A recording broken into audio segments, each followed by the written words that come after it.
कोई भी इंसान जन्म से नहीं बल्कि अपने कर्म से महान बनता है।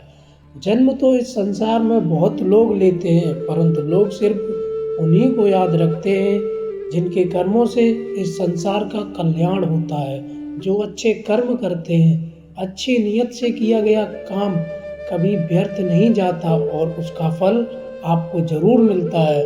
जो कार्य मनुष्य निस्वार्थ भाव से करता है उसका फल मनुष्य को जरूर मिलता है। बुराई बड़ी हो या छोटी, हमेशा विनाश का कारण बनती है, क्योंकि नाव में छेद छोटा हो या बड़ा, नाव को डुबा ही देता है। इंसान को हमेशा बुरे कर्मों से बचना चाहिए। बुरे कर्म निश्चित रूप से विनाश के रास्ते ले जाते हैं।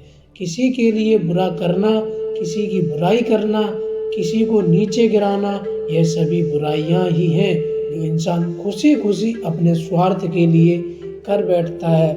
जो होने वाला है वो होकर ही रहता है और जो नहीं होने वाला वह कभी नहीं होता, ऐसा निश्चय जिनकी बुद्धि में होता है उन्हें चिंता कभी नहीं सताती। मनुष्य को चिंता अक्सर जब सताती है जब वो दूसरों से उम्मीदें रखता है। जिस मनुष्य ने इस संसार से कुछ भी मिलने की उम्मीद छोड़ दी और अपने कर्मों पर भरोसा करके शुरुआत कर दी, यह निश्चित है कि उसको कभी चिंता नहीं सता सकती। निर्णय लेते समय न ज़्यादा खुश हो न ज़्यादा दुखी हो, यह दोनों परिस्थितियाँ आपको सही निर्णय लेने नहीं देती।